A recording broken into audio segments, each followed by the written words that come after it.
We understand that an employee at the Navy Yard shortly after 7:29 reported that she may have heard gunshots in the facility. At this time, there is no evidence of gunshots, there is no evidence of a shooter, and there's no evidence of any victims today. Remember when the 4th of July was a holiday that would mean family get-togethers, food, some time off, relaxation, not being told at every turn the possibility of a terrorist attack? We now look upon those days with warm nostalgia, thanks to killers such as ISIS, Al-Qaeda, and their ilk. And sad as we are to admit it, have we already lost a small piece of this war and ourselves when we flinch every time there's a new possibility?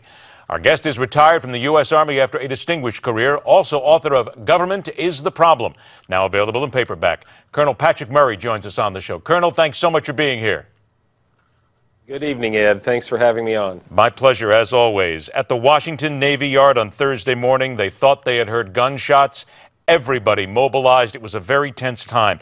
But I do remember someone saying to me, if this is just another knee-jerk, if this is just another guess, what does this say about us where this happens every single time? Do you think we knee-jerk now, or was all this absolutely necessary? Well, this is a response to what's happened recently with regard to ISIS. We've heard our intelligence community, from FBI Director Comey to our intelligence leaders in Congress, talking about the fact that ISIS this is the middle of Ramadan, Ed, and this is when they ramp up their attacks. They would like nothing better to have something happen here in the United States on our Independence Day. And so it may have been a bit of an overreaction this morning, but I think it's understandable. And ISIS is sending out, these guys are magicians with social networking. They're sending out 100,000 tweets per day, Ed. I mean, they could take over Twitter or Facebook and run it just fine. And they're recruiting fighters, and they're also recruiting and motivating the so-called lone wolf attacks. And that's the biggest concern that we have over our Independence Day weekend coming up. As they are so good at social media, as you just indicated, and they've proven it time and time again, in your opinion, are we then, intelligence-wise, governmental-wise, law enforcement-wise, are we doing everything we can, and do you think that we are getting good at being able to cut off those lone wolves before they happen, or are we still far behind the curve? I don't think we're even close, and I don't think we've gotten our arms around it yet. The threat has morphed. When you think back to Muhammad Atta on 9/11/2001 and the troglodytes that came with him, it's totally different now. Now we're talking about American citizens, disaffected young men and some young women right here in the United States, passport holders. They're much harder to track and they're much harder to deal with. Another quote from FBI Director Comey: there are active ISIS investigations, Ed, in all 50 states.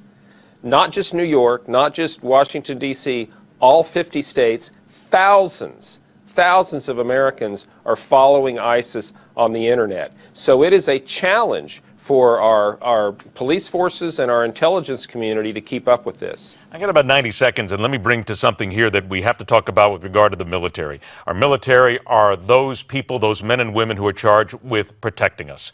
Morale is so important. At Fort Carson's 1st Stryker Brigade Combat Team, they want the soldiers' uniforms to be bare to the bone, only name, rank, American flag, no combat patches, no badges. And now we find out a study tells us that 52% of soldiers across all branches remain pessimistic about their future in the military. Colonel, don't we need to do something about the morale in the military here? This is dangerous, is it not? All starts with leadership, Ed. In 2009, at the end of Bush administration, a Military Times survey showed that over 90%, 91% of our armed forces had high morale. They had good to excellent quality of life. Right now, it's plummeted to 56% during the Obama era, and it's going to get worse before it gets better. It's all about leadership. So then how do we get that leadership to the troops right now, knowing full well that the president is one side of it, but doesn't it come down to that immediate leadership that's got to be there and has got to put it forward for the troops? Well, that's a component of it, but if you think about serving in the military, it's not just a job. I mean, it is a cause.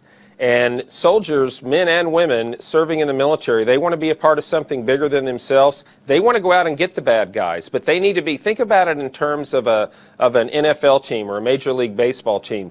Good ownership, make sure that you have the assets that you need, you have the salaries, you have the equipment, you have good coaches. That leads to victories, and it also leads to high morale. We've had substantial budget cuts under the Obama administration, substantial troop cuts under the Obama administration, and that hurts our morale with our soldiers, both professionally and personally. If only George Steinbrenner was allowed to own the U.S. military, imagine what might happen then.